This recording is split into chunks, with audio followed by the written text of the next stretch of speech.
பொதுக்காலம் 2ஆம் வாரம் வெள்ளிக்கிழமை.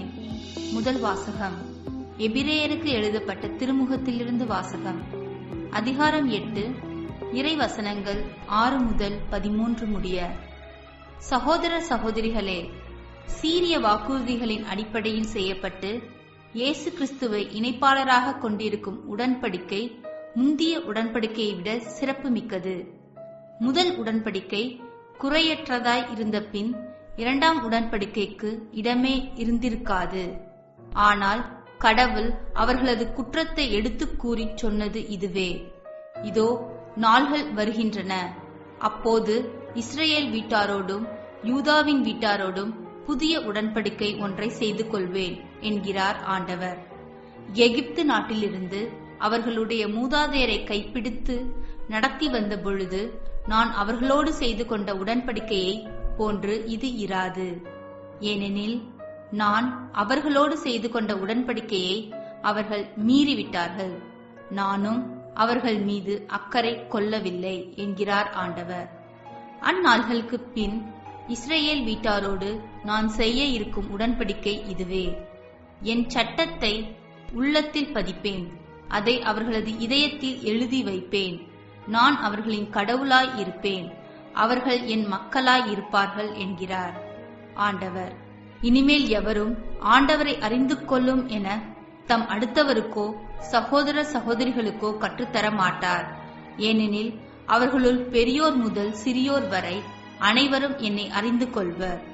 அவர்களது தீச்செயலை நான் இரக்கத்தோடு மன்னித்து விடுவேன், அவர்களுடைய பாவங்களை இனிமேல் நினைவு கூற மாட்டேன். புதியதோர் உடன்படிக்கை என்பதால் முன்னையதை அவர் பழையதாக்கிவிட்டார். பழமையானதும் நாள்பட்டதும் விரைவில் மறைய வேண்டியதே. இது ஆண்டவர் வழங்கும் அருள்வாக்கு.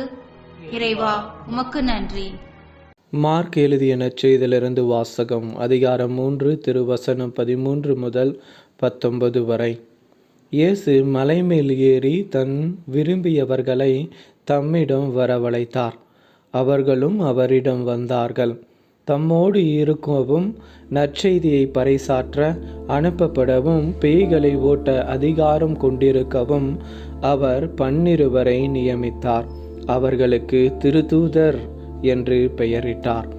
அவர் ஏற்படுத்திய 12 முறையே பேதுரு என்று அவர் பெயரிட்ட சீமோன், ஜெபதேயுவின் மகன் யாக்கோபு, யாக்கோபின் சகோதரரான யோவான், இவ்விருவருக்கும் இடியை போன்றோர் என பொருள்படும் பொவனேர்கேசு என்று அவர் பெயரிட்டார்.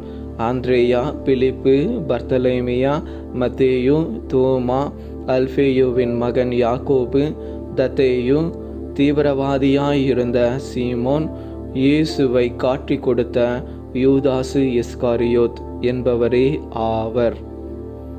இது கிறிஸ்து வழங்கும் நற்செய்தி. கிறிஸ்துவே உமக்கு புகழ்.